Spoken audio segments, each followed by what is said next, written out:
বাড়ির দরজায় টিটকিরি শুনতে হলো বিক্রমকে। ছিল ফুল ও কেক। পথ দুর্ঘটনায় মডেল সোনিকা সিংহ চৌহানের মৃত্যুর ঘটনায় অভিযুক্ত বিক্রমকে বুধবার শর্ত সাপেক্ষে জামিন দেয় আলিপুর জেলা আদালত।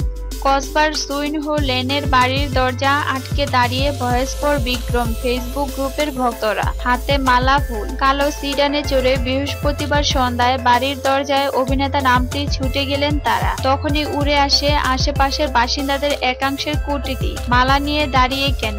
একজনের জন্য এত কিছু? একজন আবার বললেন, কার জন্য দাঁড়িয়ে আছো? সোনিকার জন্য। তখনই এলো ঠান্ডা পানীয় এবং কেক। দ্রুত সেসব নিয়ে লিফটে উঠে গেলেন দৃশ্যটি বিধ্বস্ত বিক্রম চট্টোপাধ্যায়। পরে একবার তিনি নিচে নেমেছিলেন বটে। আলোকচিত্রীদের অনুরোধ, বললেন নো কমেন্ট। পথ দুর্ঘটনায় মডেল সোনিকা সিংহ চৌহানের মৃত্যুর ঘটনায় অভিযুক্ত বিক্রমকে বুধবার শর্ত সাপেক্ষে জামিন দেয় আলিপুর জেলা আদালত।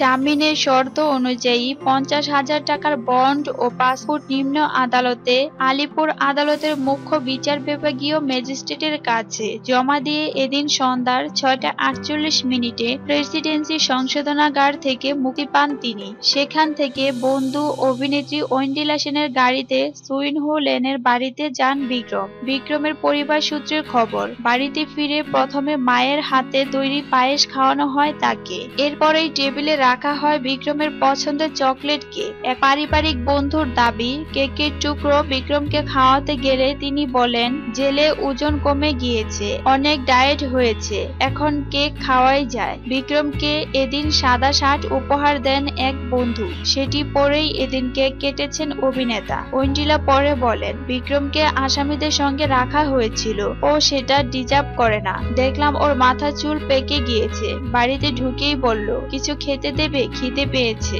ওর এখন বিশ্রাম দরকার। এর বেশি আর কিছু বলা সম্ভব নয়। এদিন সন্ধ্যায় বিক্রমকে নিতে সংশোধনাগারের সামনে হাজির ছিল তার পরিবার। বাবা বিজয় এসে পৌঁছান বিকেল 5টা নাগাদ। আদালতে কাগজপত্র সংশোধনাগার কর্তৃপক্ষের কাছে জমা দিয়ে তিনি বলেন, 20 দিন বাদে ছেলেটা বাড়ি ফিরবে, এটাই বড় ব্যাপার। কিন্তু পরে দীর্ঘ অপেক্ষার সময়ে তার চোখে মুখে ছিল স্পষ্ট উদ্বেগের ছাপ। ট্রাউজারের পকেট থেকে বারবার ফোন বার করে ফেসবুকে নজর রাখছিলেন তিনি। কি দেখছেন এত?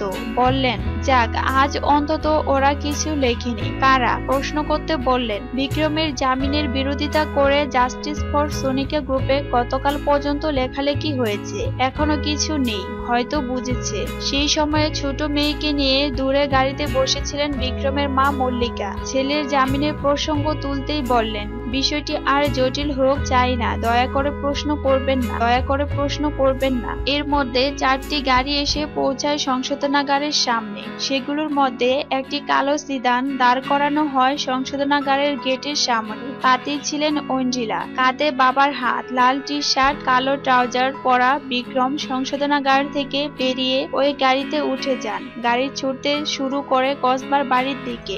আজ শুক্রবার আলিপুর আদালতে মুখ্য বিচার বিভাগীয় ম্যাজিস্ট্রেটের এজলাসে বিক্রমের আবার হাজির হওয়ার কথা।